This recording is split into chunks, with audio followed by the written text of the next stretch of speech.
We are absolutely delighted and honored to have Professor Alexander here, and we look forward to an interesting discussion. Please welcome her as she comes to the podium.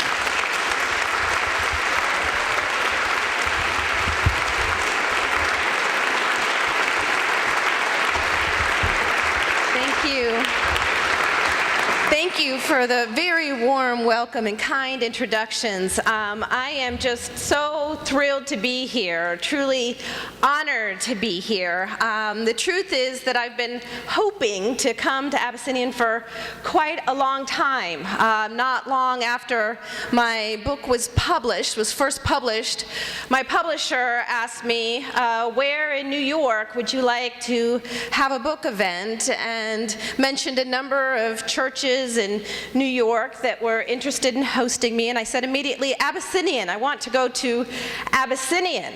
I had actually never been to Abyssinian before, but I had a number of friends and relatives who had sung the praises of Abyssinian and told me what a phenomenal community you all have here, and I was very eager to come to a place with such a rich and deep history and such a strong tradition of standing up for the least advantaged. So thank you so much for inviting me to share the message of the new Jim Crow with you and to have a chance to have fellowship with you tonight. Where to begin? A wise woman once told me that, quote, in life there are acts of great faith and acts of great foolishness, and sometimes it's difficult to tell the difference between the two.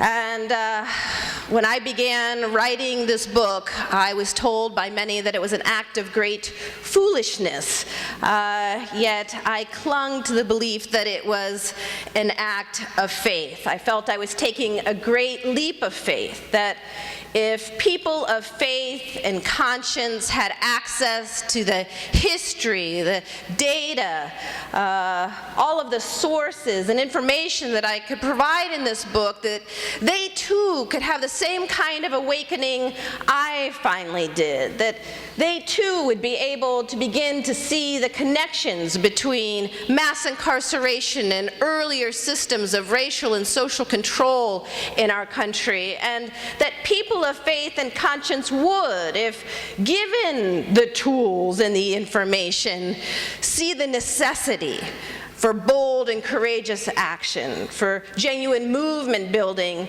to end mass incarceration. But as I was writing the book, many people, including some of my mentors and colleagues, told me that writing this book was an act of great foolishness. I was told that I was ruining my career, and that if I hoped to be taken seriously as a law professor or as an academic, I should stick to writing traditional law review articles and not cast myself as some kind of radical. And I must admit that, that for a while I began to believe that perhaps I was engaged in an act of foolishness, and writing the book was so much more difficult than I had imagined, and so my confidence and my hope and faith began to falter. And I started telling my husband that I was going to give up writing the book. Over and over I would tell him, no, really, seriously, honey, this time I'm giving up. I'm done for real. And then by no small coincidence, every time I said I was done, I was really quitting it, I was finished with this project, a letter would show up in the mail from a prisoner or a family member who had a loved one who had just been released from prison, begging me to finish the book. While I was writing my book, when it was still a work in progress, I had done a number of media interviews about the work, and I started receiving letters in the mail from people behind bars. And by some small irony, they must have known that I was thinking of giving up the book. One letter began, and I quote, "You're probably thinking about quitting, as I'm sure many people are telling you not to write this book. But do it anyway. Do it for those of us who no longer have a voice." I now see that I would have been a fool not to finish. A movement to end, yeah, a movement to end mass incarceration is in fact emerging in the United States. And while my book may not have catalyzed this movement, it is becoming an important tool, one that would not have existed if I had not listened to Spirit whispering in my ear. And so seeing all of you here tonight fills me with joy. I see now that my prayers and my hopes have truly been answered, and that the seeds that I hope to plant right along next to the many other seeds of hope and justice that have been planted by advocates and scholars and family members who are struggling in this era of mass incarceration are beginning to be watered. And soon, I hope and I pray, this movement will come to full bloom, and we will see an end to mass incarceration in America. Martin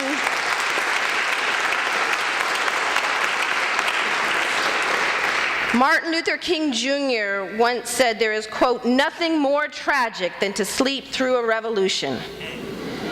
And he was talking at that time about a profound moral revolution that was underway, a struggle for the recognition of the dignity and value of all humankind, a struggle to put an end to the old Jim Crow.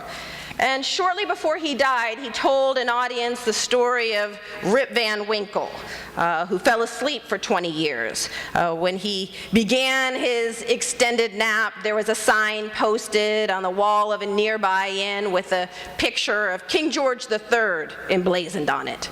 But when Rip Van Winkle woke up 2 decades later, the inn had a sign of George Washington on it. And Dr. King told the audience that the most striking fact about the story of Rip Van Winkle is not that he slept for 20 years, but rather that he had slept through a revolution.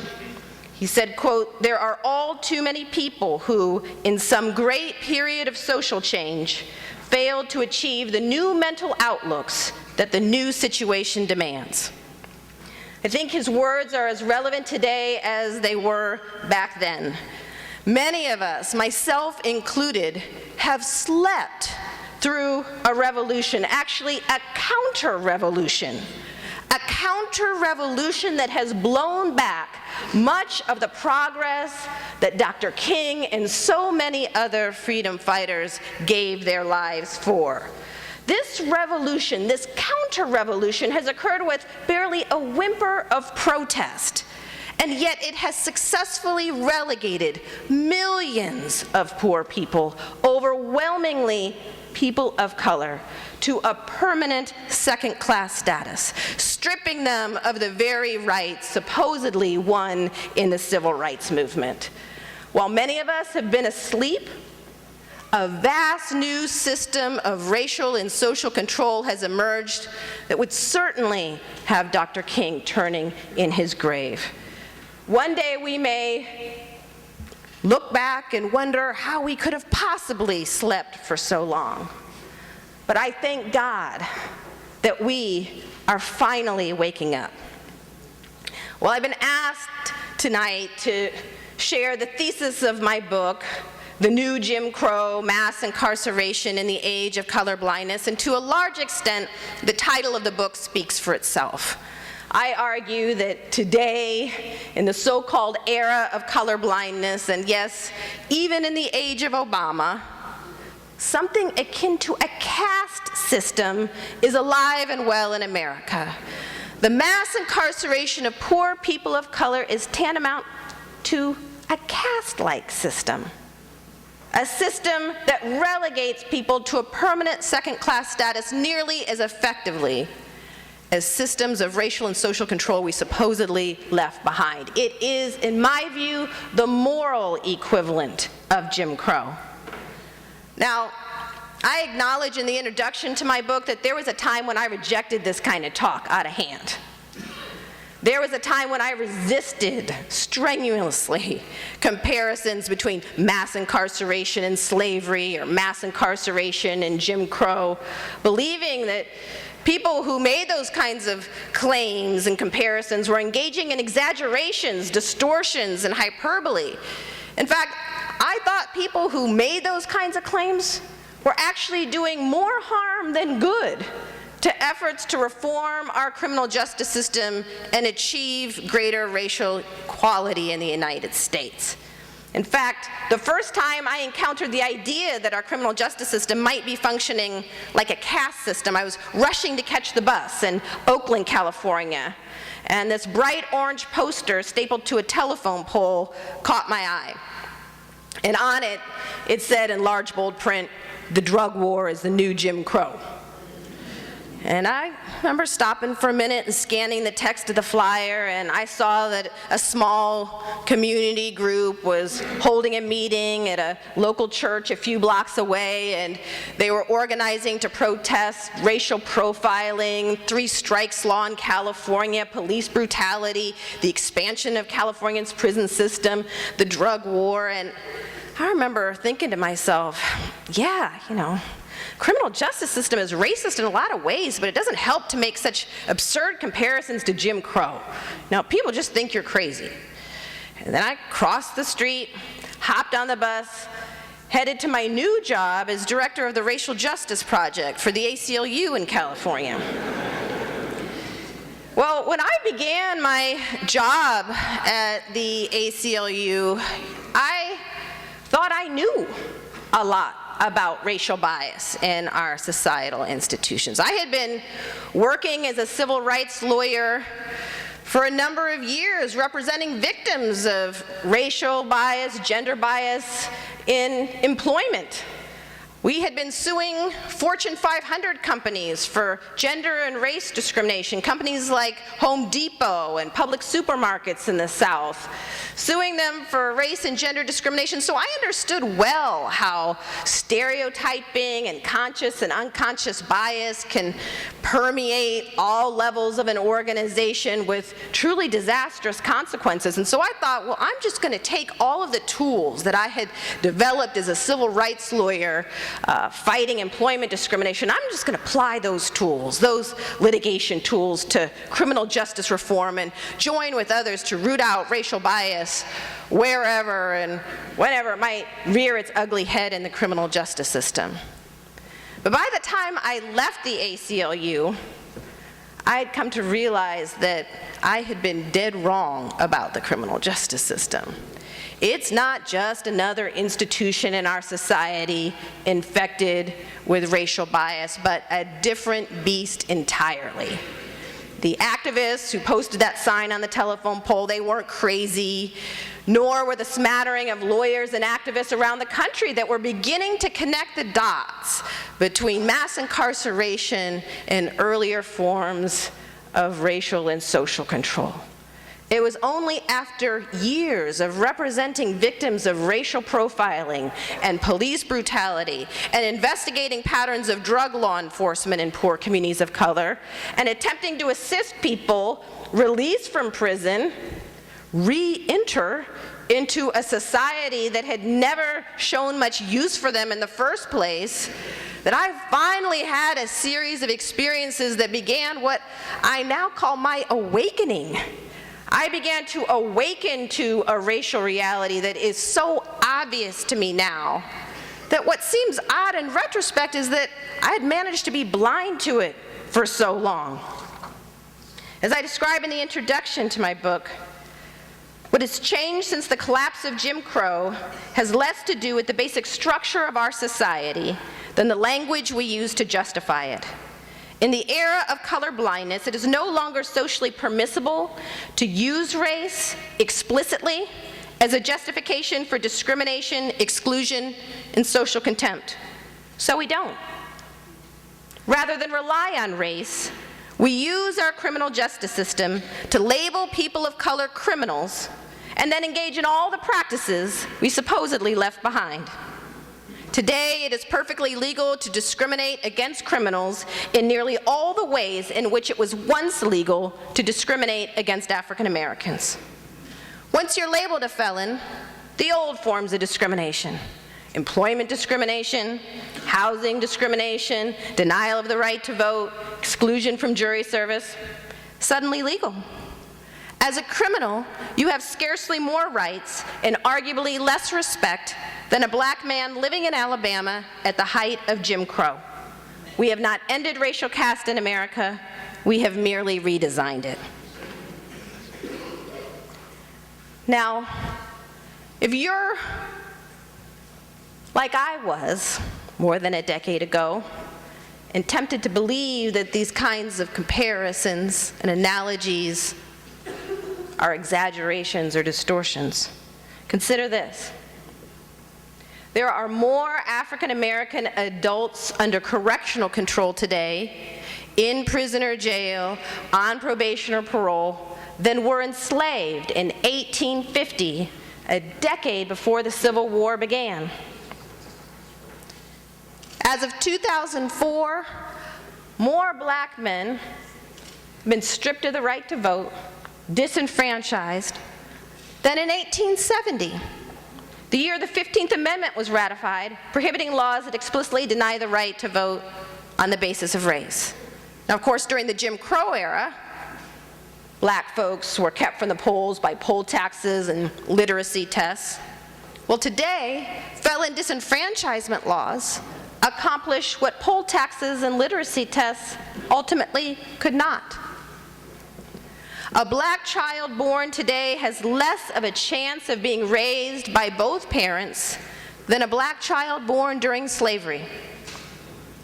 80% of all African American children can now expect to spend at least a significant part of their childhood years living apart from their fathers. This is due in large part to the mass incarceration of black men.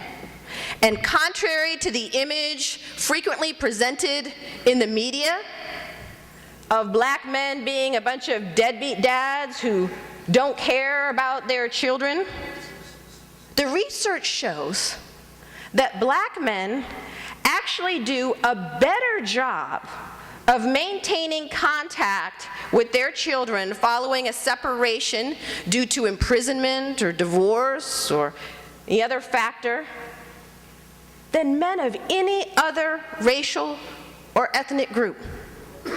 But no other racial or ethnic group faces such an extraordinary challenge in playing the role of a traditional father in our society today. And that's not to say black men couldn't do better, but white men could do better as fathers, Latinos, Asian men could do better as fathers. Black men do a better job at trying than men of any other race. But trying is difficult when you are locked behind bars, when you're jobless or barred by law from residing in the same home as your children and your spouse. Now, this phenomenon of black men kept from their families and their children, their loved ones, doesn't affect some small segment of the black community, as we know. To the contrary, in major urban areas, more than half of working-age African-American men have criminal records and are thus subject to legalized discrimination for the rest of their lives. In fact, in the Chicago area, if you take into account prisoners, if you actually count them as people, prisoners are typically excluded from unemployment statistics, poverty statistics, thus masking the severity of racial inequality in the United States. But if you count prisoners as people in the Chicago area, nearly 80% of working-age African-American men have criminal records and are thus subject to legalized discrimination for the rest of their lives. It was recently reported in a book just published by Ernest Drucker called A Plague of Prisons that in Washington